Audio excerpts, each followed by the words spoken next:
পৃষ্ঠা ১৭৩। আহ্নিক গতি ছাড়া পৃথিবীর রয়েছে বার্ষিক গতি। সূর্যকে কেন্দ্রে রেখে সে দিবারাত্র ঘুরে চলে। তার এই আবর্তনের ফলে ঋতু পরিবর্তন হয়।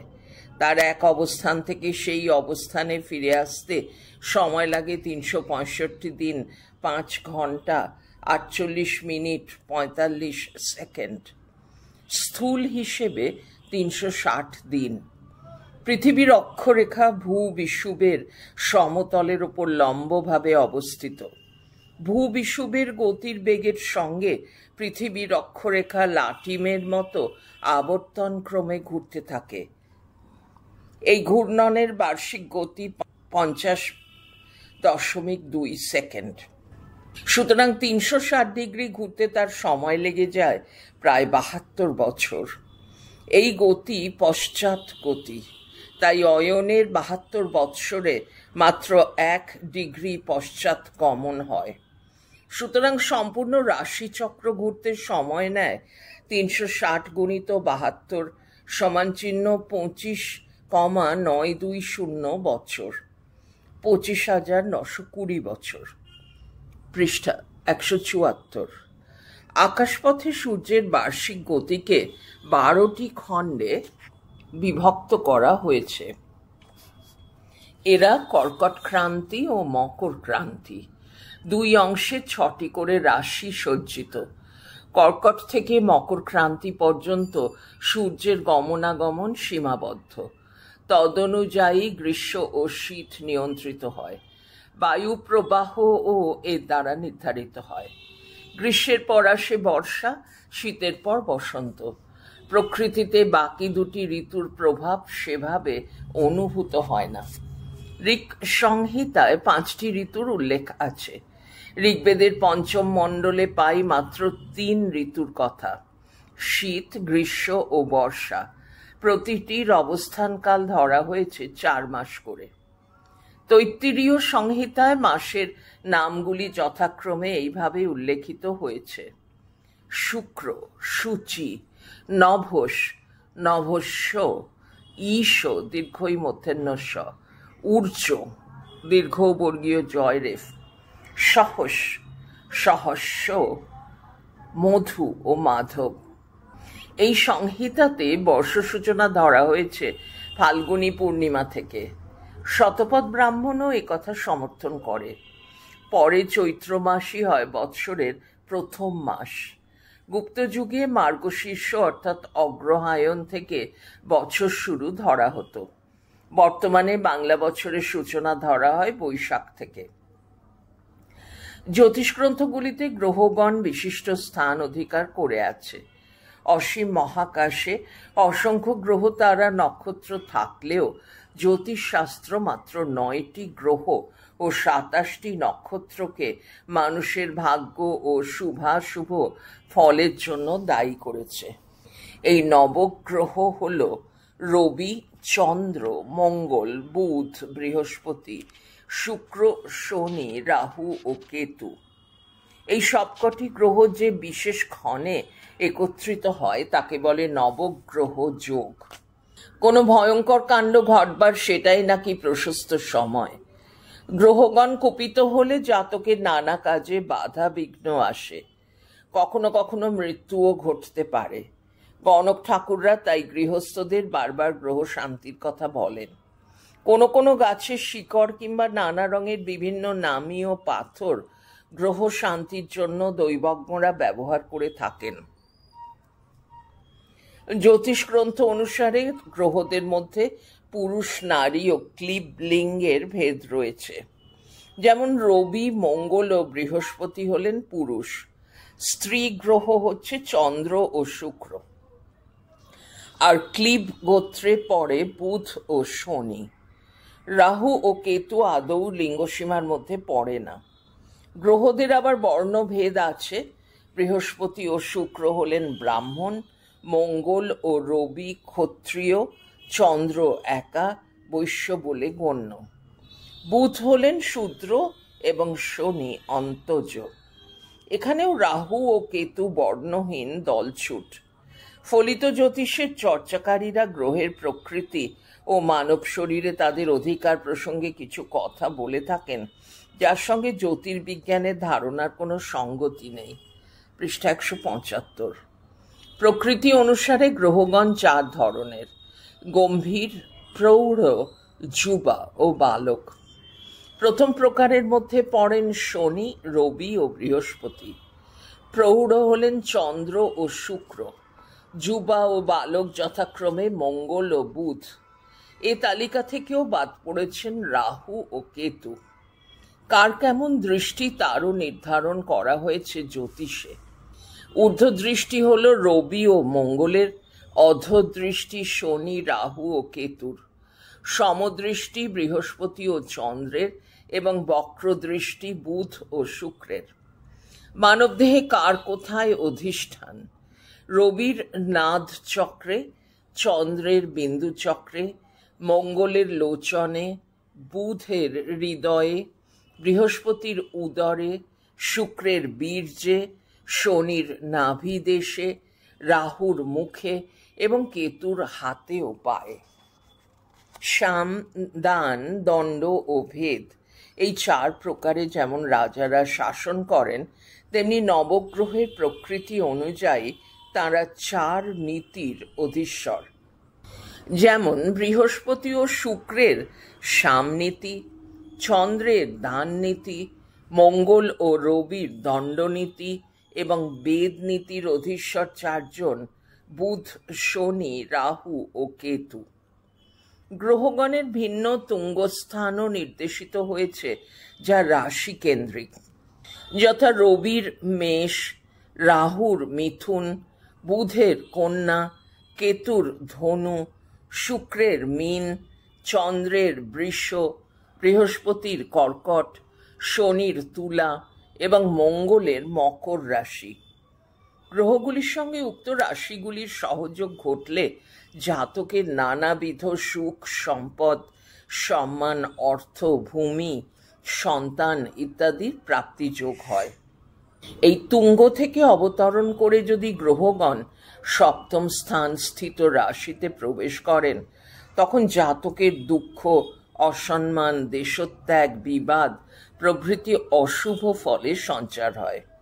সেই অবস্থানগুলি এই রকম: রবির তুলায়, চন্দ্রের বৃশ্চিকে, মঙ্গলের কর্কটে, বৃহস্পতির মকরে, শুক্রের কন্যায়, বুধের মীনে, শনির মেষে, রাহুর ধনুতে ও কেতুর মীন রাশিতে অবস্থান। জ্যোতিষিক বিচারে গ্রহদের মিত্রক্ষেত্রও নির্ধারিত হয়েছে। এমন অবস্থা ঘটলে জাতক নানা সৌভাগ্যের অধিকারী হন। তিনি বিদ্যা, সম্পদ, সম্মান, বন্ধুত্ব লাভ করে থাকেন। মিত্রক্ষেত্রগুলি এইরূপ: রবির ক্ষেত্রে কর্কট, মেষ, বৃশ্চিক ও মীন; চন্দ্রের ক্ষেত্রে সিংহ, কন্যা ও মিথুন; বুধের ক্ষেত্রে সিংহ, বৃষ ও তুলা; বৃহস্পতির ক্ষেত্রে সিংহ, কর্কট, মেষ ও বৃশ্চিক; শুক্রের ক্ষেত্রে মকর, কন্যা, তুলা ও বৃষ; শনির ক্ষেত্রে মিথুন, কন্যা, তুলা ও বৃষ; রাহুর ক্ষেত্রে মকর ও কুম্ভ এবং কেতুর ক্ষেত্রে সিংহ, কর্কট, বৃশ্চিক ও মেষ রাশি। জাতকের জন্মরাশি নির্ধারণ করা হয়ে থাকে জন্ম সময়ে জাতচক্রে চন্দ্র তখন যে রাশিতে অবস্থান করে তার নিরিখে। পৃষ্ঠা 176। ধরা যাক বৃশ্চিক রাশি জাতকের জন্মলগ্ন, কিন্তু তার চন্দ্র রয়েছে কুম্ভ রাশিতে, তাহলে কুম্ভই হবে তার জন্মরাশি। জাতকের গণ নির্ণয়ে নক্ষত্রের ভূমিকা আছে। অশ্বিনী, রেবতী, স্বাতী, হস্তা, শ্রবণা, মৃগশিরা, অনুরাধা, পুষ্যা ও পুনর্বসু নক্ষত্রে জন্ম হলে হয় দেবগণ। রোহিণী, ভরণী, আদ্রা, পূর্ব ভাদ্রপদ, উত্তর ভাদ্রপদ, পূর্ব ফাল্গুনী, উত্তর ফাল্গুনী, পূর্বষাঢ়া, উত্তরষাঢ়া নক্ষত্রে জন্ম হলে হয় নরগণ, এবং বিশাখা, ধনিষ্ঠা, জ্যেষ্ঠা, মূলা, অশ্লেষা, মঘা, চিত্রা, শতভিসা ও কৃত্তিকা নক্ষত্রে জাতকরা হয় রাক্ষসগণ। 27টি নক্ষত্রকে আরো 6টি গণে বিভক্ত করা হয়েছে। গণগুলি হল উগ্র, ধ্রুব, চর, মৃদু, তীক্ষ্ণ ও মিশ্র। দৈবজ্ঞ বা গ্রহ বিপ্ররা ফলিত জ্যোতিষের এই দিকগুলি সম্পর্কে যথেষ্ট অবহিত। তারা বর্ষফল, কোষ্ঠীফল গণনা করতেন। পুরনো সময়ের অনেক পুঁথি পাথরা পাওয়া গেছে যেখানে এসব হিসেব নিকেশ মিলেছে। মধ্যযুগে বাঙালি হিন্দুর জীবন ছিল স্মৃতিশাস্ত্র নিয়ন্ত্রিত। নানাবিধ কুসংস্কারের সঙ্গে পাল্লা দিয়ে বেড়েছে কৃত্যকরণের ঝক্কি। তখনকার পঞ্জিকাতে মিলত বিভিন্ন তিথিতে অভক্ষ দ্রব্যের তালিকা। সাধারণ মানুষ তো বটেই, রাজা, ভূস্বামী, জমিদার, অভিজাত ধনাঢ্য ব্যক্তিরা ধর্মনিষ্ঠ জীবনযাপন করতে গিয়ে দৈবজ্ঞের মতামত মানতেন। রাজসভায় অন্যান্য গুণী ও কলাকুশলীদের একপাশে ঠাঁই হতো দৈবজ্ঞের। যুদ্ধ সূচনা, মৃগয়া যাত্রা, শুভ কর্মানুষ্ঠান, বহির্দেশ ভ্রমণ প্রভৃতি ক্ষেত্রে শুভ দিন, বার, তিথি, যোগ, ক্ষণ ইত্যাদি নির্ধারণ করার জন্য ডাক পড়ত দৈবজ্ঞের। সম্পন্ন বণিকরা দূরদেশে বাণিজ্য যাত্রার সূচনায় গণক ঠাকুরকে ডেকে এনে পঞ্জিকা গণনা করাতেন। পঞ্জিকার 5 অঙ্গ মেনে হতো গর্ভাধান, পুংসবন, সীমন্তোন্নয়ন, সাধভক্ষণ, পঞ্চামৃত, নবজাতকের অন্নপ্রাশন, নামকরণ, বিবাহ ইত্যাদি বাঙালি জীবনের গুরুত্বপূর্ণ অনুষ্ঠান। মধ্যযুগের বাংলা কাব্যের একাধিক স্থানে গ্রহ বিপ্রদের প্রসঙ্গ উল্লেখিত হয়েছে। তারা যে সমাজে যথেষ্ট প্রভাব বিস্তার করেছিলেন সে বিষয়ে সন্দেহ নেই। শুধু মধ্যযুগ কেন, 19-20 শতকে তো বটেই। হাল আমলেও জ্যোতিষীরা অনেক মানুষের কাছে যথেষ্ট গুরুত্ব ও সম্মান পান। বিভিন্ন জুয়েলারি শপে নামি দামি জ্যোতিষীরা অনেক মানুষের হস্তরেখা, শিরোরেখা, নক্ষচন্দ্র ইত্যাদি দেখে বিভিন্ন ধাতু ও বৃক্ষ মূল ধারণ করতে পরামর্শ দেন। দৈনিক সংবাদপত্রের পাতায় জ্যোতিষীগণের জনমোহিনী বিজ্ঞাপন কিংবা বৈদ্যুতিন গণমাধ্যমে তাঁদের শরীরী উপস্থিতি ও নিপুণ বাচনিকতা আজকের আধুনিক বাঙালিকে মুগ্ধ ও সম্মোহিত করে চলেছে। পৃষ্ঠা 177। আজও বিপন্ন মানুষ শত্রু ক্ষয়, বশীকরণ, জীবনে সাফল্য, ব্যবসায় উন্নতি, সন্তানকে সুপথে ফিরিয়ে আনতে দৈবজ্ঞের শরণাপন্ন। রাজনৈতিক নেতাদের কেউ কেউ ভোটযুদ্ধে বিজয়ী হতে জ্যোতিষীর পরামর্শক্রমে পদক্ষেপ গ্রহণ করে থাকেন। প্রাকৃতিক নিয়মের দ্বারা সিদ্ধ জ্যোতির্বিজ্ঞানকে এভাবে ব্যবহার করার মধ্যে সব পক্ষেই এক ধরনের অজ্ঞতা আছে। কিন্তু অদৃষ্টবাদে বিশ্বাসী বাঙালি যুক্তিহীন বুজরুকিতেই বেশি মজে।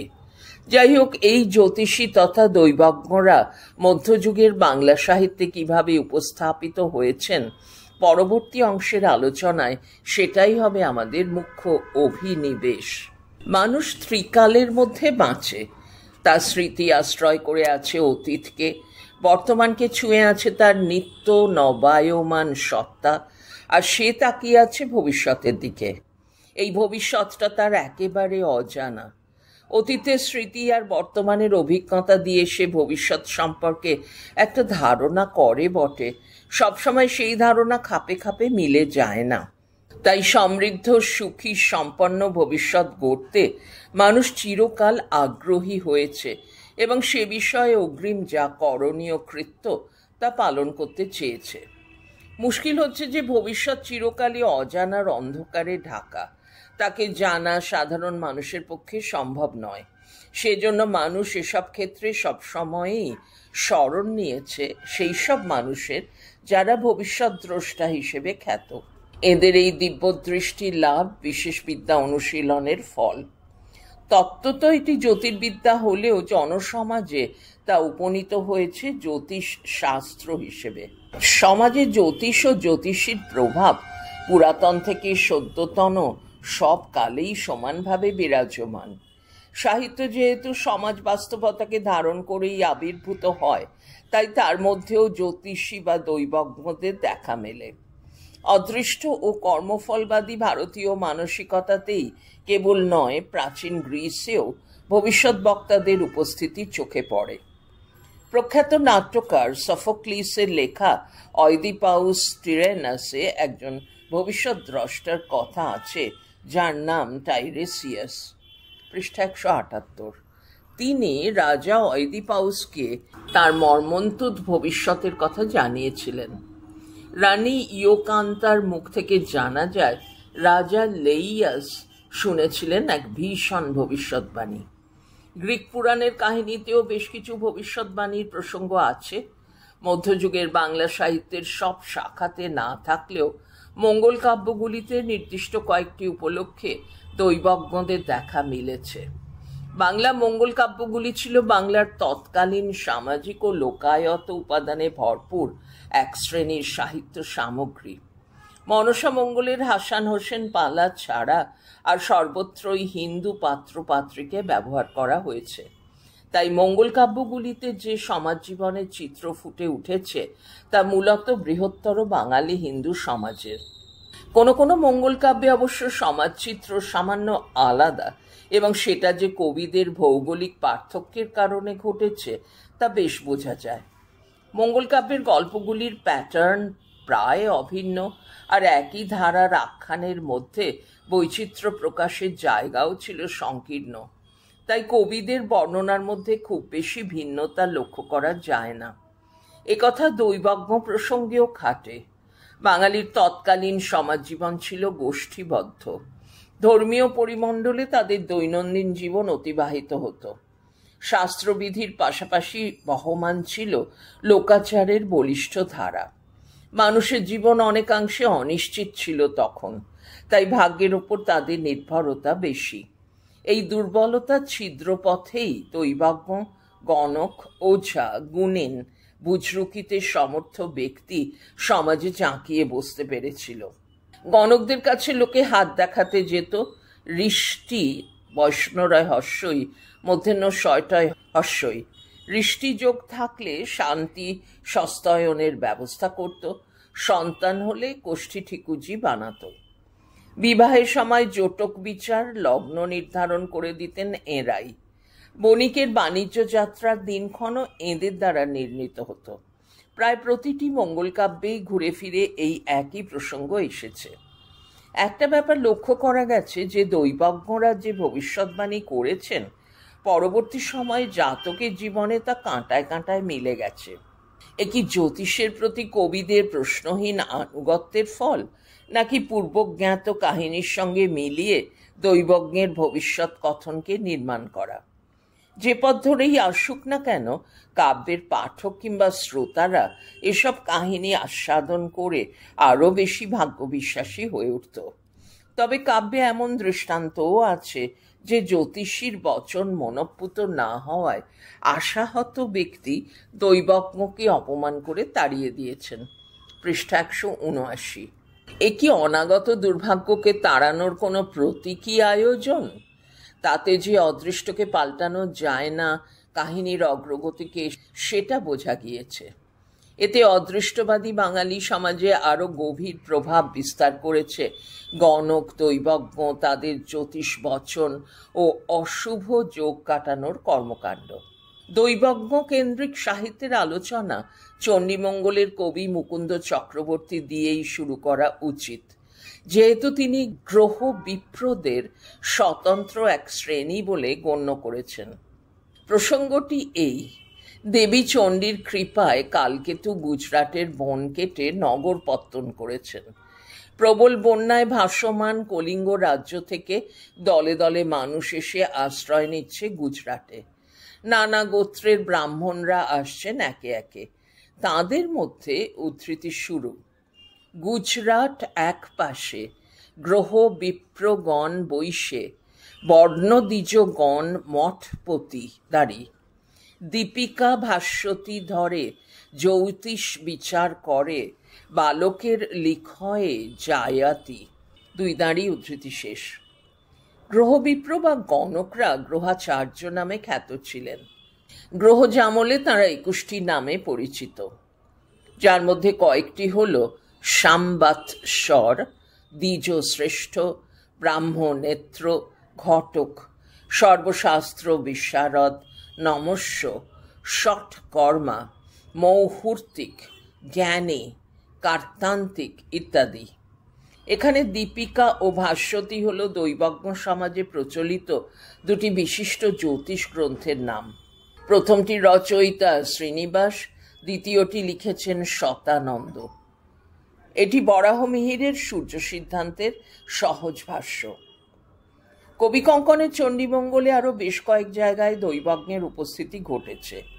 মুকুন্দ কালকেতু এবং ধনপতি কেন্দ্রিক দুটি পালাই লিখেছেন। কালকেতু এক অন্তজ ব্যাধের সন্তান, কিন্তু সে আদতে ইন্দ্রপুত্র নীলাম্বর। শিবের অভিশাপে ব্যাধ জন্ম নিতে বাধ্য হয়েছে। পূর্বকথা এই: একদিন বিরিঞ্চি নন্দন নারদ এলেন ইন্দ্রের দেবসভায়। তিনি এসে জানালেন দেবরাজ ইন্দ্রের সম্ভাব্য বিপদের কথা। নিবাত কবচ, শুম্ভ নিশুম্ভ প্রমুখ দৈত্য বল বৃদ্ধি করে কিভাবে ইন্দ্রকে স্বর্গলোক থেকে বিতাড়িত করার ব্যবস্থা করছে, নারদ সে কথা সবিস্তারে বললেন। পৃষ্ঠা 180। তখন দেবগুরু বৃহস্পতির ডাক পড়ল। দেবসভায় তখন তার ভূমিকা অনেকটা দৈবজ্ঞের মতো। কবি প্রদত্ত বিবরণ উদ্ধৃতি শুরু।